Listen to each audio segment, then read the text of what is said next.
Hi there.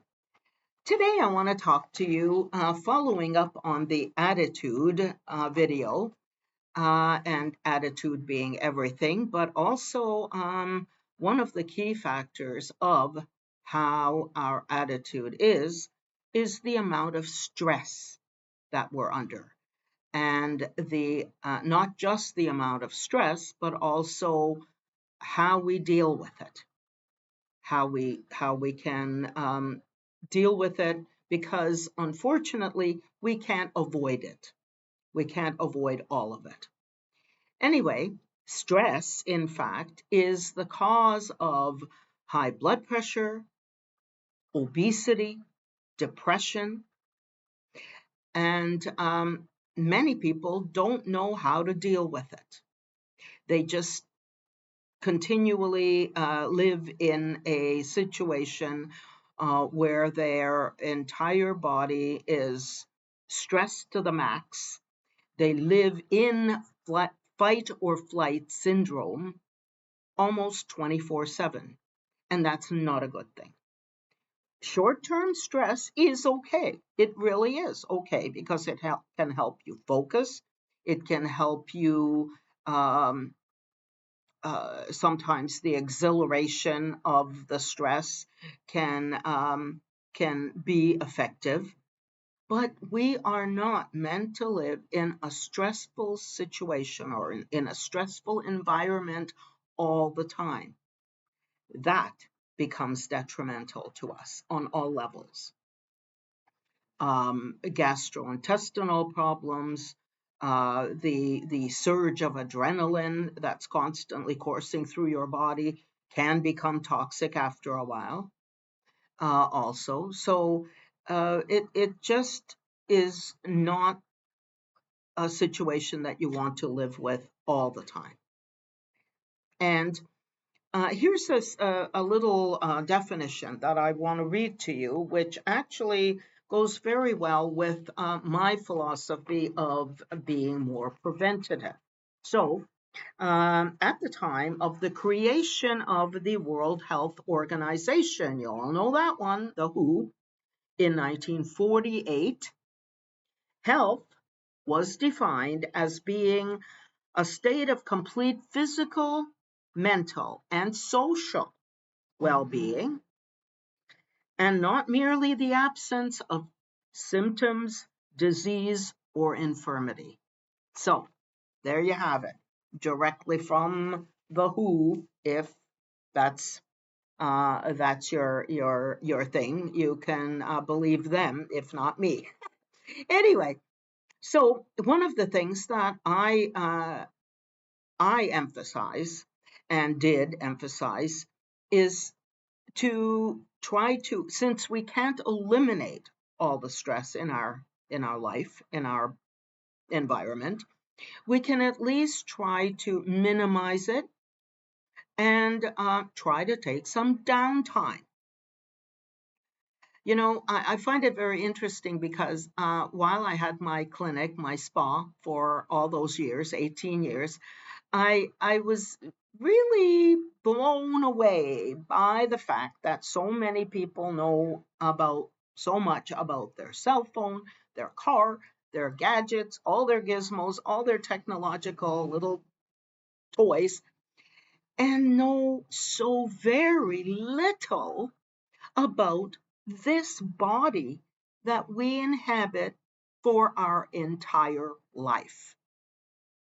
And they know practically nothing about this mechanism because we are sort of organic machines in a way. And there are connections, millions, trillions of connections, molecular connections in our body. And our body communicates with each other the systems of our body, I should say, communicate with each other all the time. There are body systems. The cardiovascular system relates to the heart. The pulmonary system relates to the lungs. The respiratory system also relates to the lungs. Gastrointestinal to digestion and how we process our food. but even more than that too. Endocrine system, how our hormones work, and the balancing of our hormones. Anyway, almost everything is based on the idea of balance. So, nutrition, when people, talk about nutrition, that's not even rocket science. None of this is rocket science. Try to live in a moderate sort of way to give you the optimum balance uh, for your body and to have the most effective life, the most effective health that you can. And that's really all there is to it. I know it sounds, again, too simplistic. Anyway, back to stress. So you cannot possibly live in a fight or flight uh, environment all the time. There is no way our bodies can handle it. So while you can't avoid all stress, I realize that, but do take some time for yourself, some downtime, relaxation time. Um, Sleep is important, but most people don't get enough sleep either. Try to get at least 6 or 7 hours of sleep. But even apart from that, we need downtime. You have to recharge your cell phone, you have to recharge your laptop, you have to fill up your car to go farther. If you have an EV vehicle, you have to recharge that. Whatever it is, everything needs downtime and recharge. And our bodies are no different. We and our not just our entire body. And when I say that, I'm talking about mind, body, and your spirit, your emotional being. So try to do some things for yourself that are relaxing. Take a walk in nature. Some studies that I've read suggest that a 20-minute walk in nature or a 20-minute time in nature is more effective than all the antidepressants you can take. Go for a walk, go for a swim, spend some time with your kids, spend some time with your pets. Um, read a book, um, do some yoga.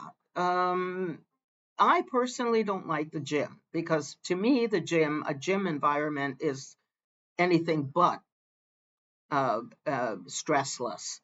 There are TVs everywhere and music everywhere. Whatever. Anyway, that's not for me. But if it's for you, great, do it. Whatever it is that you feel is relaxing for you, do that and do more of that. So, in a nutshell, I guess, I just want to encourage you to be aware. Again, awareness is so important. Mindfulness is so important. Uh, sure, we live our life every day, but each moment counts. And I know a lot of people strive to have a happy life. And yes, that's nice. But what they don't realize is that a happy life is created by a lot of happy moments strung together in a chain. So you can't, the goal of a happy life is not created as one thing. It's created every minute of every day, of every week, of every month. And really, when you think about it, we can't live in the past because it's gone. You can't redo anything. And we can't live in the future because it hasn't come yet. All we have is a now. And in fact, that's why it's a present, because it's now. And it is the only time that we have to do anything, to change anything, is the present moment. And so in this present moment, I'm happy to be spending it with you. I hope that some of what I'm talking about is helpful for you, that you're finding it interesting enough. Um, and as always, if you have some suggestions for me, by all means, list them in the comments and let me know what it is you want me to talk about, because I have a lot of sources, a lot of resources, a lot of knowledge about a lot of different things. And hopefully, some of what I'm talking about and sharing with you is helpful for you to just even think about how how to change some of the things that you're doing right now to make it a little better for you. So better in every way. So body, mind, and spirit. And I want you to stay. I really hope that you can uh, become the healthiest person you can be.